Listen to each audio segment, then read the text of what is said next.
Pemirsa masih bersama kami di Anjas Prime. Saya ke Mas Andi lagi. Mas Andi, apa yang harus dilakukan supaya kasus ini bisa benar-benar sesuai dengan proporsinya dan nanti hasilnya, apapun hasilnya, bisa diterima oleh pihak manapun, Mas Andi?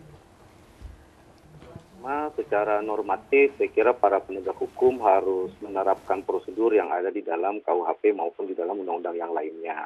Ini penting agar tuduhan bahwa perkara ini berindikasi politik itu bisa dihilangkan gitu ya, karena semua sudah sesuai dengan ketentuan yang berlaku.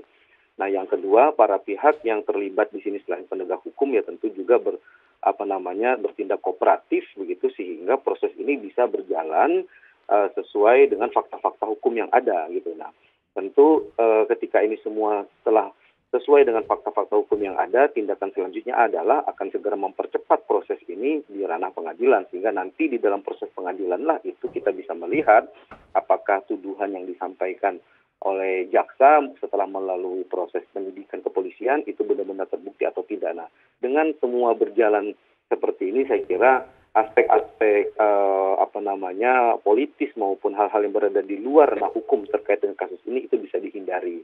Saya kira itu kan. Baik, dari sisi masyarakat sendiri, ketika masyarakat harus berpartisipasi untuk mengawasi jalannya kasus ini agar bisa berjalan sesuai dengan hukum yang berlaku, apa yang bisa dilakukan, Mas Andi?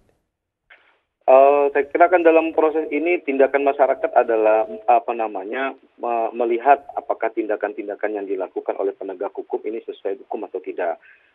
Dalam hal ini saya kira kan polisi cukup transparan dengan selalu menyampaikan perkembangannya melalui media massa, begitu ya.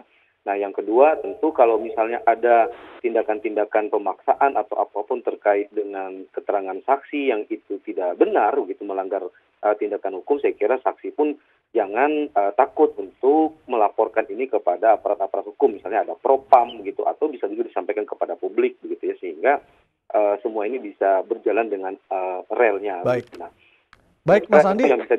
Ya, terima kasih Mas Andi telah bergabung sama kami di Anjas Prime. Selamat malam, Mas Andi. Selamat malam.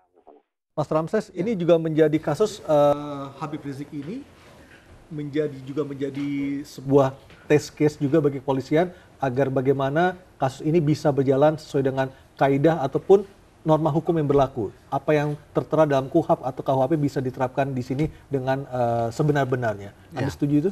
Ya, saya kira demikian, bahwa aparat kita harus mendorong aparat kepolisian kita untuk mereka bekerja secara personal ya, agar tidak menimbulkan persepsi-persepsi negatif di tengah masyarakat. Yang jelas begini, bahwa ada masyarakat yang mendesak agar kasus ini segera diproses secepat-cepatnya, ada juga yang menolak. Tentu kedua kelompok ini akan terus bergerak saat ini, mungkin bisa saja terjadi. Nah, oleh karena itu agar tidak menimbulkan persepsi buruk di tengah masyarakat terhadap penegakan hukum di Indonesia, maka aparat kepolisian kita harus memproses kasus ini secara profesional ya, sehingga tidak merugikan pihak lain ya, tidak merugikan juga Habib Rizik sendiri dan juga tidak merugikan masyarakat dan juga tidak merugikan hukum itu sendiri. Nah, itu yang kita harapkan, bahwa harus profesional, benar-benar profesional, sehingga tidak menimbulkan persepsi buruk di tengah masyarakat gitu. Baik, Mas Said, kita tentunya sepakat supaya negara ini bisa berjalan sesuai dengan apa yang dicita-citakan oleh para pendahulu kita.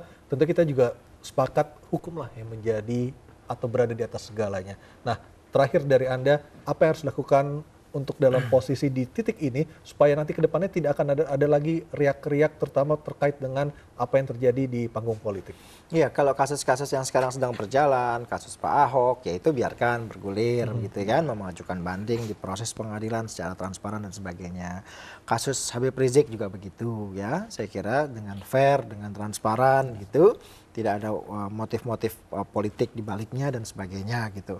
Nah, di luar itu semua sebenarnya memang kita dihantui oleh kekhawatiran yang saya katakan di awal tadi, bangsa ini semakin lama seolah-olah mengarah kepada kondisi yang terpecah gitu. Nah, itu yang kita tidak harapkan. Belum masuk 2019 aja sudah seperti hari ini. Bagaimana kalau ini nggak diupayakan ya, di-create sedemikian rupa untuk ditekan ya tensinya begitu, akan seperti apa 2019 kita. Nah, itu yang kita tidak harapkan terjadi begitu ya. Nah, khusus kepada kasus Pak Habib Rizik, saya kira kasus Habib yang paling utama, kepolisian saya setuju dengan Bung Ramses tadi, memang harus betul-betul fair, harus transparan, harus adil ya. Tidak boleh membeda-bedakan kasus yang satu dengan kasus yang lain. Kalau kemudian muncul dari sebagian publik ketidakpercayaan atau meragukan misalnya kepolisian juga Itu yang harus dijawab oleh polisi ya. itu harus dijawab oleh polisi Baik. karena kan beberapa kasus makar dan macam sampai sekarang juga nggak jelas Baik. ini Dan yang- jentrungannya gitu ya. Baik, dan, Mas yang, Said. dan yang paling penting gini Mas, negara harus hadir ya dalam kondisi apapun, dalam Ya. situasi apapun. Ketika terjadi suatu emergensi, maka negara harus hadir. Apakah itu presiden sendiri atau Menko Polhukam untuk bisa memberikan peneguhan-peneguhan dan juga Dan membuat pencerahan masyarakat tenang. kepada masyarakat. Baik. Ya, ini Banyak yang sangat penting. tokoh gitu. masyarakat Kita kita sepakat juga, soal itu. tokoh-tokoh bangsa kita juga perlu berperan aktif gitu untuk membuat kondisi kita tidak semakin memburuk. Ya. Ya. Mas Said terima kasih, Mas Ramzi juga terima Ya, kasih. Dan pemirsa inilah akhir dari Ayus Prime malam hari ini dan Rizka Indah akan segera menjumpai Anda dalam Talk to Ayus. Terima kasih dan selamat malam.